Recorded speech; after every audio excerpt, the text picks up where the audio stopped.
only for India but for the world. Look at what Devi Shetty has done. Look at what Arvind eye care people have done. Created new models of delivering eye care at very low cost. We created new models of delivering quadruple bypass, not at $50,000, but at $2,000. These models are scalable outside. For example, health is a classical case. Everybody wants to build expensive hospitals like Western world. Everybody wants fancy beds, X-ray, MRI, which is great. But it's not scalable. It's not sustainable for a country like India. You need that too. If you need quadruple bypass, you need quadruple bypass. But just go back in Ayurveda. And Kerala is a great place to launch these kinds of initiatives. There is a lot of wisdom in traditional medicine for preventive care. Eating right food, to looking at herbal medicinal plants. Every opportunity I get, I tell all my colleagues in America that my mother delivered 8 kids. All at home, zero cost of delivery. No doctor, no nurse, no pharmacy, no telephones, no running water, no electricity. In a tribal little village. They must have done something right. If you look at those kinds of solutions, I think we immediately go back to the Western solutions. Very expensive. I find that we have learned in the last 50 years to do less for a lot more. We need to learn to do a lot more for a lot less. And India can provide that solution. I've been saying recently, I just gave a talk yesterday in Chicago, in downtown, and I said, look, American model based on consumption is not scalable, sustainable, desirable, workable for countries like India. We need new model of development. We need new parameters. But we are not really focused on creating new world. We are focused on copying the Western world for India.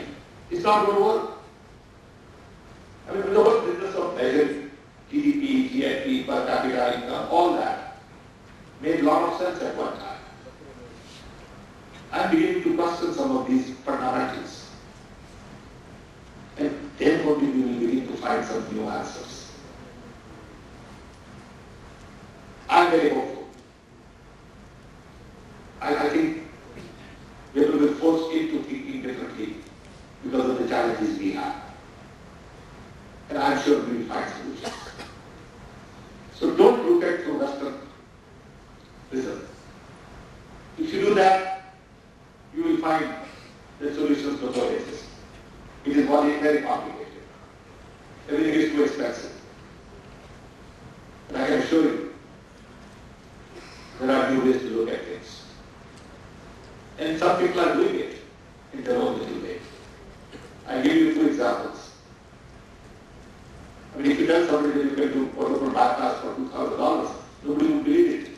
So are very happy. And the initiatives of the world are bringing that model to Western world.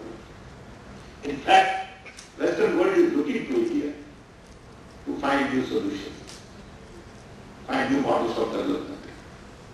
You know, I've been saying that the Gandhiji's idea of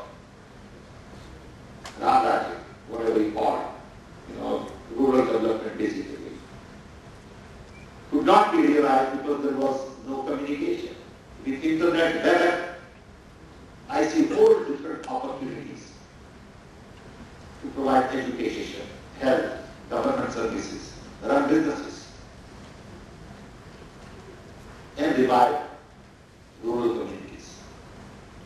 I think we are living in exciting times with biotech, nanotech, new material science, web, low-cost devices.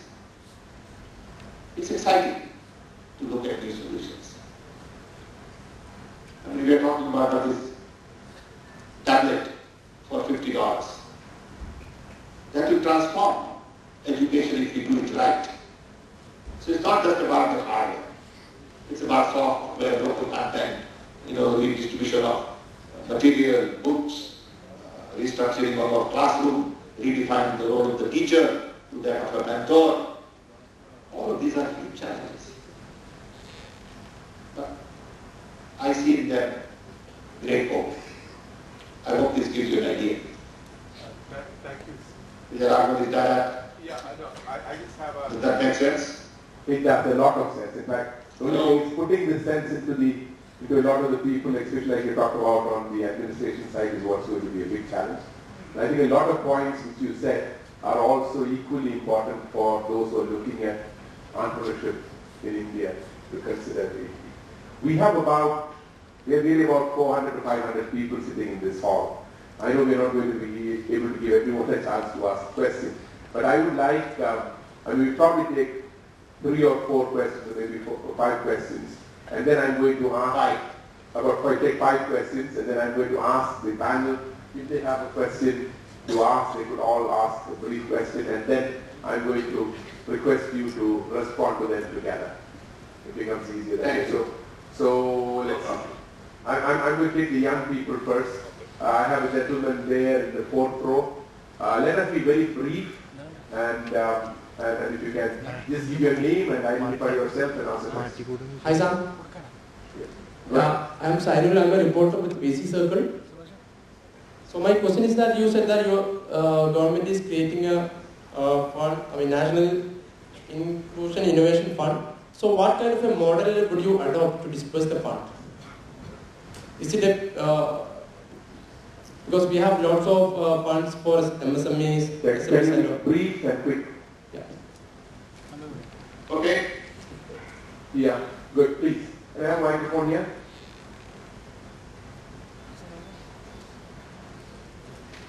Quickly here. Can we get a couple more microphones? Please. If somebody asks a question, if you can just come forward. The lady there, please. If you can come forward. Yes, sir. I don't know what. I was gentleman in the back of my answer, please. And the lady there, if you can come forward, and I'll do it after, please. Hi sir, my question is about the higher education in Kerala. Why don't we have education institutions the standard of Stanford, where research is encouraged and proper funding is provided? Thanks. Sam, do you hear that? Next question, please. Yeah, I can. Please. I'm Jenny Nair from SAP Society for Accessible Travel and Hospitality. This is just a suggestion that all this from the bottom of the pyramid, you're forgetting 18% of the population, the Indian population, according to the last census, people with disabilities. They are seen fit only to have STD boards or sell lottery tickets. Can you imagine if Stephen Hawking, the great scientist, was given an STD booth, what the world would have lost? So I request everyone here to pay attention to this huge market which is being totally ignored. Please, here. Approvals and quotas and permits from the government at that time. On the course of the past 30 years, they added some more. Now I needed about 15 clearances every year. It is not starting, it is continuing the business. Now you are the advisor to the Chief Minister of Kerala to facilitate development. So how you can advise him to ease this and ease doing the business in Kerala? Good, thank you. The gentleman in the back there.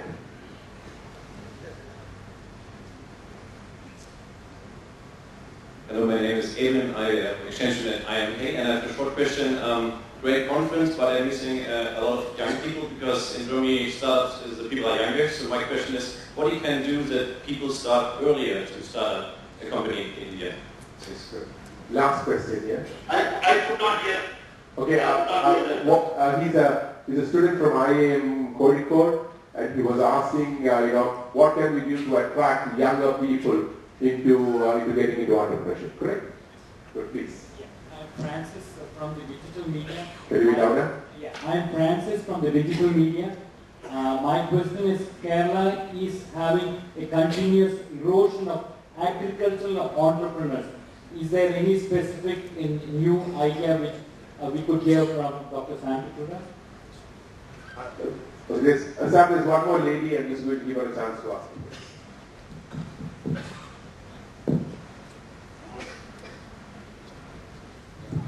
Sam, I just want to add with this question, youngsters and ladies, what do you think they should do to come and start entrepreneurship at early stage?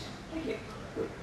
Before I get the panel, I just want to do a quick reaction to the question which you asked on disability.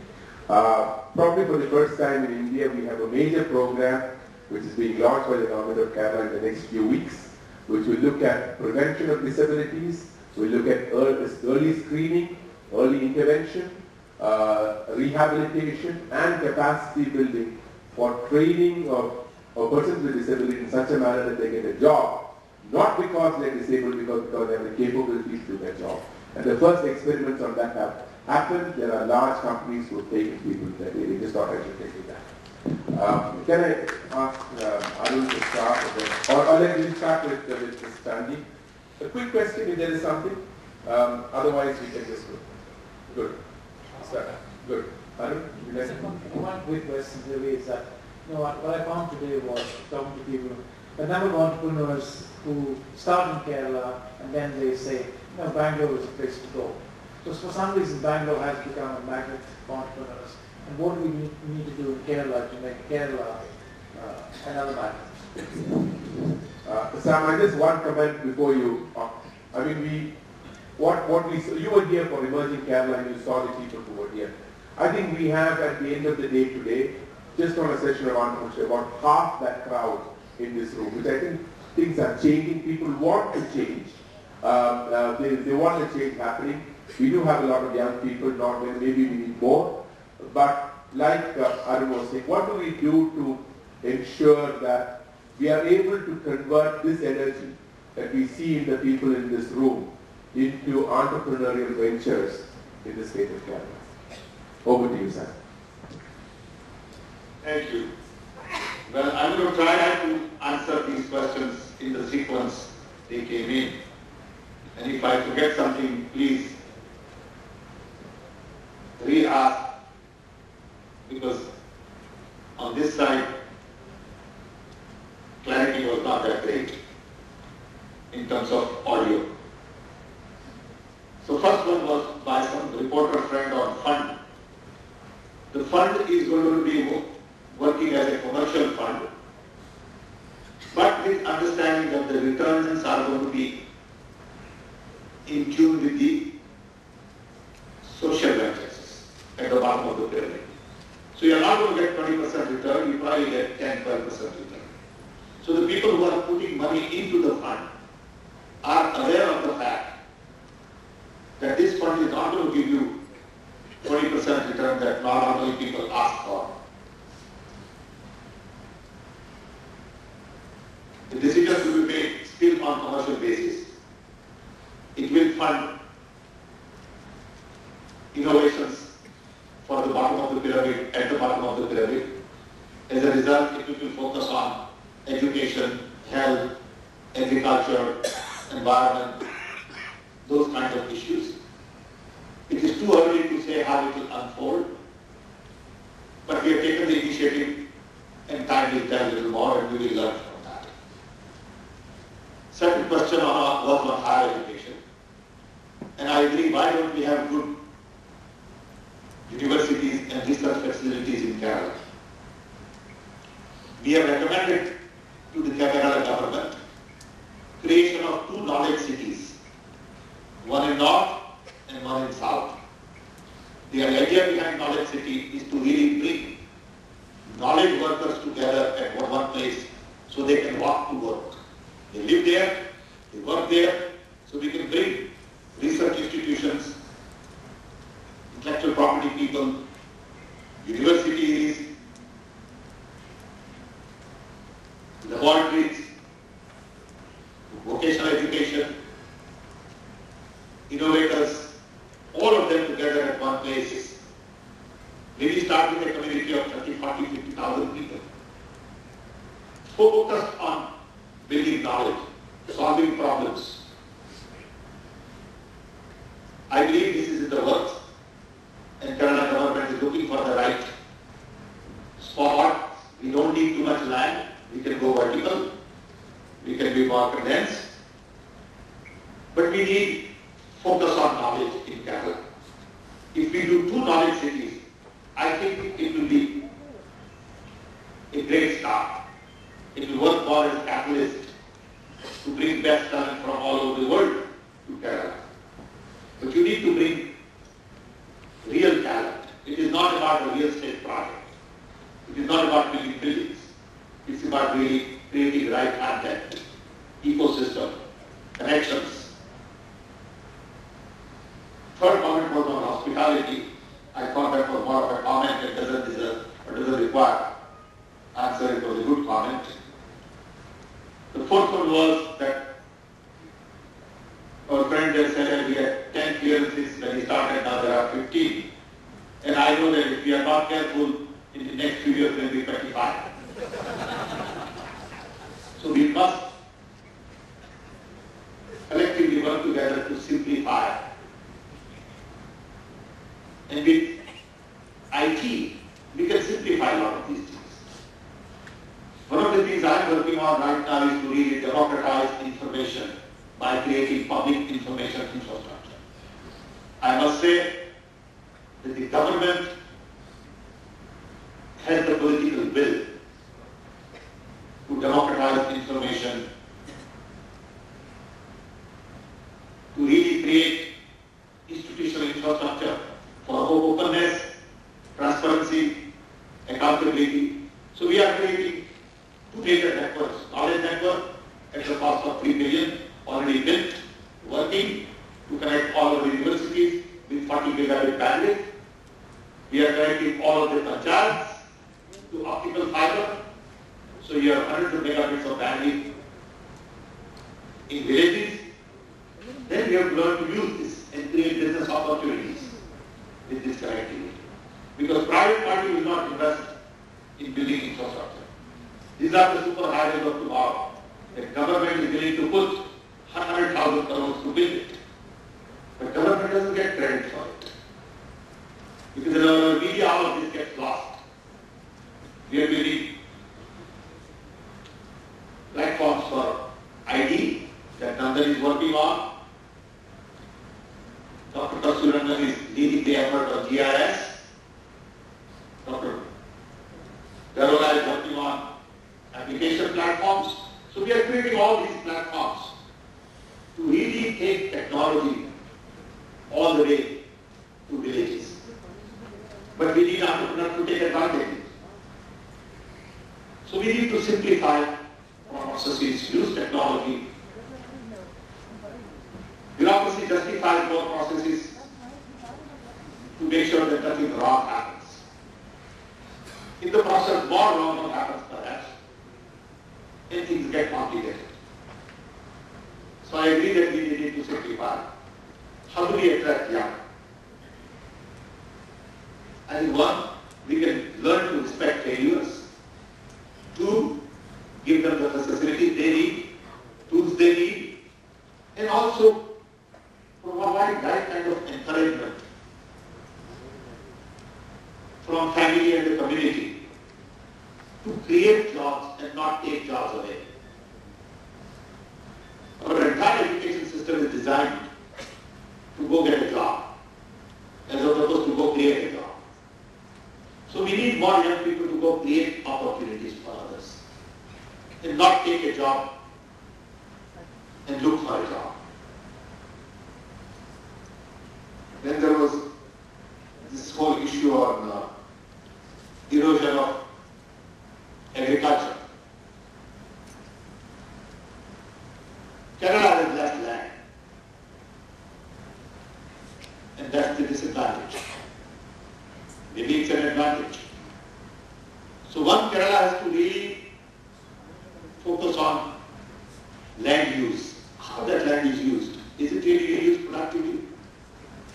You may not have to latch on to agriculture for another 100 years.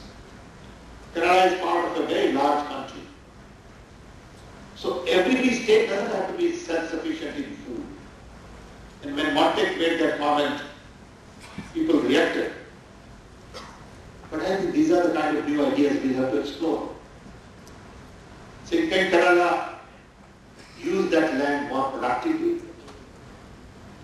Can Kerala learn more to harness rivers and waters for food? Can we come up with new ideas to really grow things in our rivers? I think these are the technological challenges of the future. So land use is very important. Better technology for agriculture is important. We cannot go on growing grass paddy in limited land that we have in Kerala. I think that business model is not going to work. So we have to think differently. And that's the challenge we have in Kerala. Why do people go from Kerala to Bangalore? That was another question. And that is probably because people will seek for IT. Bangalore is the place. People will not seek for fishery. Bangalore is the place. So I think we have to recognize that some IT talent will probably go from Kerala to Bangalore. It's okay. But if we use IT to solve education problem, it can be probably in Kerala. So don't look at entrepreneurship only in terms of IT. But use of IT in education, health, water management, tourism, all that could be developed out of Kerala. Emerging Kerala meeting was very good. I must compliment Chief Minister for taking the initiative against all the odds. Lots of people came. It was a beginning. I don't think it's going to solve all Kerala's problems. But these kinds of activities bring people together, network talent, resources, and give birth to new ideas. I think it was a great start. I have to meet a lot of interesting people. In fact, I am planning to go to Kerala. I am planning to go to, Abu Dhabi and Dubai for 2 days. And I am going to be meeting there people from Kerala as a team. And I'm sure out of that will come 1 or 2 good ideas. So this is a continuous effort, ongoing journey. And I think the conference today is a step in the right direction. It brought all of us together. It gave us the time to think together. And I'm sure something concrete will come out of it. So I hope I addressed. There was one question on how do we encourage young people and women to get into entrepreneurship? The only way to encourage young is to one, give them right education, right tools, right encouragement from family. If parents want you to be a doctor or engineer and get a job, or be an IAS officer and join government, there is very little for a young guy to do. Because he wants to please his parents, or she wants to please her parents. So parents will have to say, it's okay to take risk. We will support you for a while. Go try a new job. Do your own thing. You don't have to be a doctor, engineer, or a government officer. We know that that is low-risk operation. So we are willing to back you in the high-risk operation. I think it has to come from family. Then government can chip in. But if the family is not willing to take risk and support young kids would be frustrated. Because coming home, parents and relatives and wives will say, oh, why are you doing all these new things? Go get a job, it's secure, it's safe. That's bias. Thank you very much. In fact, what you just said was what the Chief Minister also mentioned in his speech this morning, where he talked about the need of the society to change its mindset and for young people to look at not being job seekers but job providers. On that note, I think on behalf of everyone here, right, and the interesting thing is that nearly 6:40, past 6:45 in the evening, we have as many people as we started the session with, which basically is your, the attraction which people have to what you say. Thank you very, very much. Good applause. I don't know whether you can hear what was there, but I think a very, very useful session. And I'm sure that everyone here is going to take back several messages from what you said. And we should see some change happen there. Thank you once again for that excellent talk that you gave us. The organizers have a memento which is given to the speakers. We will ensure that yours reaches Super at your office in Delhi. Thank you very much. And I think next time you're in Kerala, we probably need to have a meeting with the Thai team in Cochin or Trivandrum, where we will get together entrepreneurs and have some kind of an open house kind of a discussion. And we will plan it along with one of your visits coming into Kerala. Thank you very much once again, Sam. I also want to thank you. Yeah. I also want to thank for your leadership. Thank you very much. I also want to thank Mr. Arun Kumar, Mr. T. K. Agarwal, Mr. K. T. Chandi, and such a beautiful audience, so well organized. I want to once again thank Johnny for organizing this conference here, and Panikar for organizing the entrepreneurship stream. Thank you very much, and we continue with the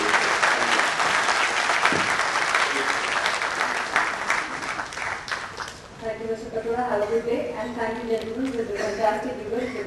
As Mr. Vijayaraman said, I would like to request Mr. Vijayaraman to give the mementos for the speaker.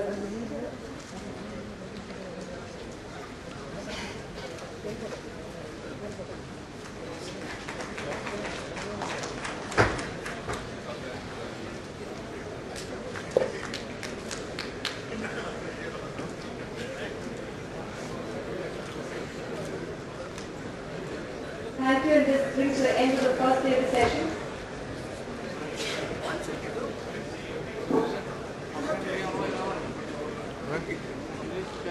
Thank you very much. Wonderful.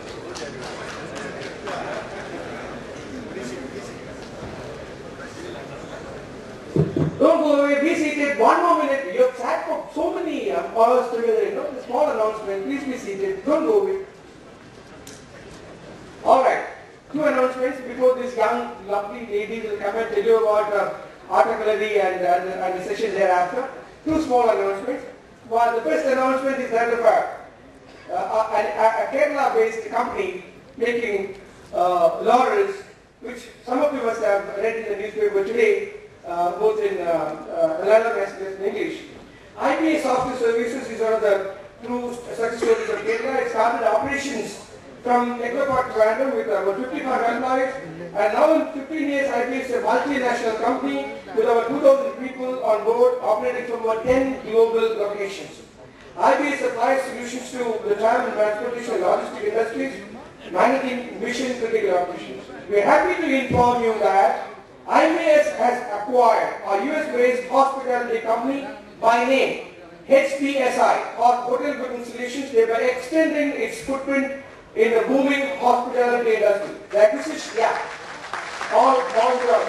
the acquisition will result in over 100 iconic hotel chains and hotel distributors being part of the IBS clientele. This is IBS' 6th acquisition in 10 years, 5 of them from outside India. IBS is promoted by Mr. V.K. Matthews, who is our charter member. Mr. V.K. Matthews, congratulations. And please allow us a little patting on our back. When we started all this, we really didn't know we will have about 300 delegates. Ladies and gentlemen, we have crossed 1,000 registrations today. Thank you very much. Thank you for all the support that you have given. Thank you. Thank you, and this comes to the end of the first day of the session. Tomorrow we will have the same session starting at 9:30 a.m. in this same hall with a booming entrepreneurship. And the entertainment and gala dinner will be on the ground floor at Space Crane for delegates at 7 p.m. While at registration, you would have received the event passes and 7 to 8 will be a culture program followed by the dinner and cocktails. Thank you very much. Enjoy your evening.